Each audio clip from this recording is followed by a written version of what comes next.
آپ دیکھیں تو صحیح، اللہ تعالیٰ نے خود جب کہہ دیا نا کہ یہ رزق جتنا بھی آپ جو بات کریں خواہشات کو رزق میں زمرے میں ڈالیں گے نا، کہ یہ ہماری مرضی سے جاتا ہے، کب کس کو کتنا دے دیں اس کے پیچھے نہ ہنر کا کمال ہے، نہ علم کا کمال ہے، نہ کسی کی کوئی اپنی کوئی اور قابلیت ہے، کچھ بھی نہیں۔ اللہ تعالیٰ نے کافروں کو بھی دینا ہے، کالوں کو بھی گوروں کو بھی، جس کو بھی اللہ کی طرف سے ترسیل ہو رہی ہے علم کی رزق کی، وہ آ رہے ہیں۔ پھر ہم دیکھ رہے ہیں اپنی دنیا میں، دیکھیں آپ دور جانے کی بجائے اپنی گلی محلے میں بھی دیکھ لیں کہ کوئی ایسا بندہ کسی ایسے فارمولے کو نہیں جانتا دنیا میں کہ یہ کروں گا تو میں سب کچھ مل جائے گا۔ جس بندے نے پرانے کسی اپنے استاد کے فارمولے پہ چلنے کی کوشش بھی کی تو اس کو کوئی نیا ہی کوئی مسئلہ ملا جو اس کا استاد بھی لاجواب لاچار ہو گیا کہ یار یہ تو مجھے بھی نہیں پتا کیسے حل کرتے ہیں۔ تو اللہ تعالیٰ نے جو نظام رکھے ہوئے نا رزق کی ترسیل کے، وہ ہمارے اسی شہزادہ سلیم کے کبر کو توڑنے کے لیے تھے کہ تیری اگر قابلیت پہ ہوتا یا تیری ڈیمانڈ پہ ہوتا تو پھر تو ہو گیا تھا انصاف دنیا کا، اربوں خربوں لوگوں کو اللہ نے پالنا ہے۔ اگر اسی طریقے سے اللہ تعالیٰ نے رزق کی ترسیل انسانوں کو دے دی ہوتی تو پھر 4 یا 6 خاندانوں کے علاوہ سب کے سب بھوکے مر گئے ہوتے۔ سو سم تھنگز ہیپن، کچھ ایسے واقعات ہوتے ہیں لوگوں کے ساتھ جو ہمارے گمان سے بھی باہر ہوتے ہیں، ہر ایک کے ساتھ ہی ہوتے ہیں۔ اور میرے تو اپنی خیر لائف ہر بندے کو اپنی پتہ ہوتی ہے کہ میرے تو کسی ہنر یا میرے کسی قابلیت کی وجہ سے 1 روپیہ نہیں میں نے کما سکنا تھا۔ تو یہ تو جو جس موقع پہ پایا جاتا ہے وہاں پہ وہ ترسیل اللہ نے لکھی ہوتی ہے، وہ کیسے وہاں پہ پایا جاتا ہے۔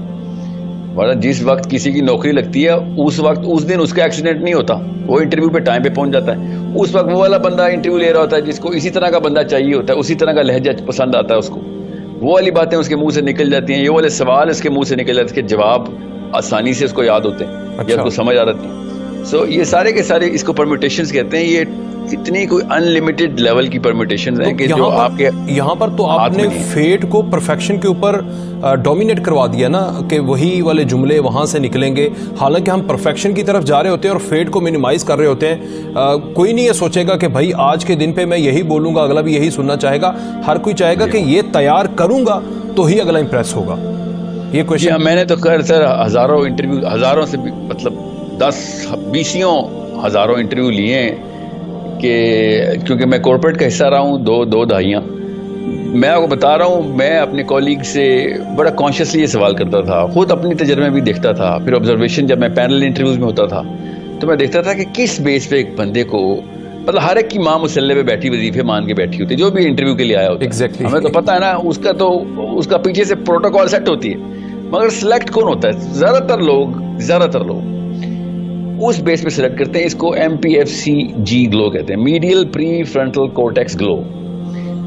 یہ ایک سائنس سمجھ گئی ہے کہ ایک ایسا ایک ٹریگر لگتا ہے کہ جس سے آپ کو بندہ پسند آ جاتا ہے۔ وہ میرٹ کی بات نہیں ہوتی، وہ اس مومنٹ کے اندر کہی گئی اس فلیور کی بات ہوتی ہے کہ جس سے آپ کا وہ والا ایموشن ٹریگر ہوتا ہے کہ ہاں یہ میری ٹائپ کا بندہ ہے، مجھے یہ بندہ چاہیے۔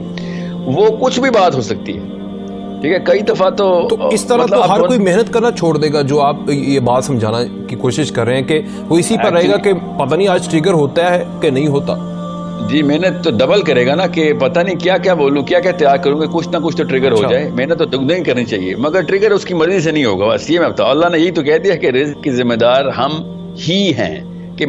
اللہ کے علاوہ نہیں تجھے، جب تک اوپر سے بٹن آن نہیں ہوگا نا، پیچھے سے اپروول نہیں آئے گا تب تک، کیونکہ میرے کہنے سے تو نہیں کسی کو میں پسند آؤں گا نا۔